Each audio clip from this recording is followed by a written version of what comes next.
CEO Roto from Creating the Difference. TruBall reviews. Always start off with that IQ Tour. We don't always start off with a flatty 10, but we did this time. We also got our friends over here at Specto giving us some data we can watch. You can look how that ball went through the pins. It went through the pins in a bad spot. You want to split the 8 and 9 pin if you want to strike, not deflect off. That's not a good way to get a strike. Anyway, today what we're talking about specifically is the brand new Roto Grip RST RST1. Hang on. I think that stands for Roto Star X1. Roto Star X1. That's my interpretation of what that is. New ball from Roto Grip. Dustin, you need a full rack there. And let's see how this ball scans. Like, what's the surface on this ball? You know, obviously, we got the True Cut sanding pads and we use a ball surface scanner. Tell us what that says, Dustin. What you got there? I would say 3,000. About 3,000 grit. Yeah, So the jumping a little bit. So 3,000 grit. The IQ Tour is sanded to 2,000 grit. That's in the middle of the grit range.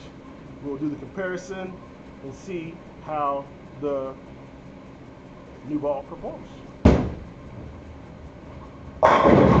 10 back.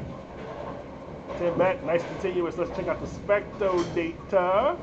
So Specto says that shot was a little bit further right, actually. That's kind of interesting.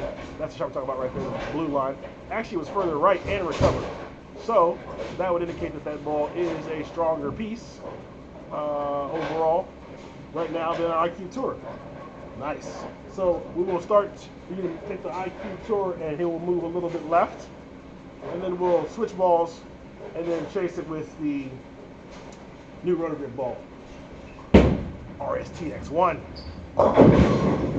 So that did not come back. It was definitely inside, but did not go through the pins very well. So, good question. What about the X1? Is it coming back? Is it going to recover from that spot?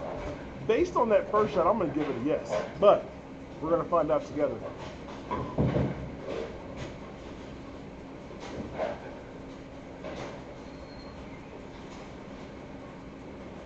So we'll make a picture. You can get this ball at ballatheleft.com too. Well. Oh, ring 10. Ring 10 is not necessarily a bad hit. Flat 10 is bad, ring 10 is not bad.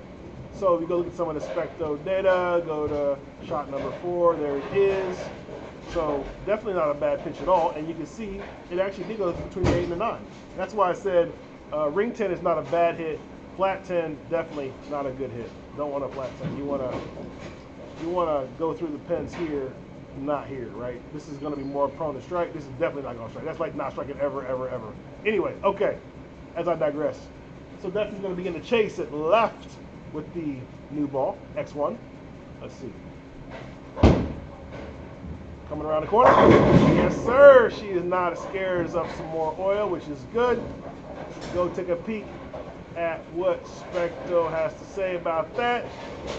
Specto says she was definitely in further. Let's make it a little bit easier. Here we go. So now you can see that shot. That ball is good. Ball and split the 8-9. See, I split the 8-9 right down here. Look, right down here. 8-9 split, 10 back all day long, even on Sunday. All right, Dustin, keep going left. Let's get into the nosebleed section. Most balls don't recover from here. What's it got? Okay, so yeah, it's too deep. You went too deep, which is part of the process, part of the testing process. We want to find out where the maximum is. That is where it's at. So we will not go there now. Now, to prove that point, I want you to throw the IQ Tour there. The IQ Tour doesn't like this spot either. We're bowling on chromium. It's got some more oil in the middle than on the outside, obviously. So now we're basically playing in more oil, and that's why the ball doesn't like to recover. Some of the balls we review will recover from there. The IQ Tour is not one of them. So let's see what happens. Oh, that was just not a good pitch. No big deal. We will go to Specto and we will, voila, make that disappear. As a matter of fact, let me clean it up. Let's clean it up so we can see exactly what we are talking about over here. So there we go. So we will throw it again inside. The IQ Tour, one of the more versatile balls created, honestly. and that's kind of why we use it. We hit 2,000, it's in the middle of the range. And you can see obviously it's too deep for that ball too, just what we thought. Now, the last test we're going to actually, look, those shots were pretty close. You can see that neither ball recovered, neither ball went through the pins very well. So, Dustin, let's get it out here. Get it outside. Let's see how it performs in the friction. Friction is on the outside part of the lane, and that's a good spot to see if the ball reads it early or not. So we'll take that RST. I keep calling it RTS for some reason. RST X1, and we'll get it right into the friction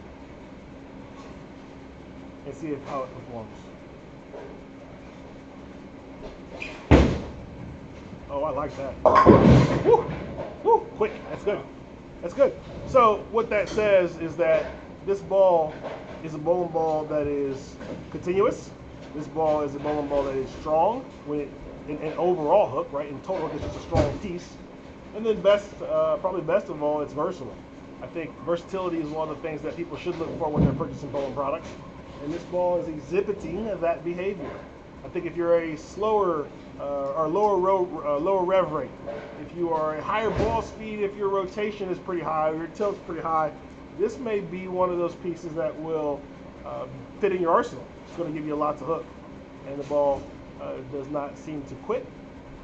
Back out to the friction. You know what that was right there? That was that IQ Tour. She hooks nicely when there's some friction out there, and she can handle a little bit of oil, which is why we have that ball in our review. So now you got some more information on that new Roto Grip ball, the RST X1. You can go to bowlingforless.com and pick you up one of those. You also can like us over at CTD Bowling, man. Go over there and get you some of them True Cut sanding pads.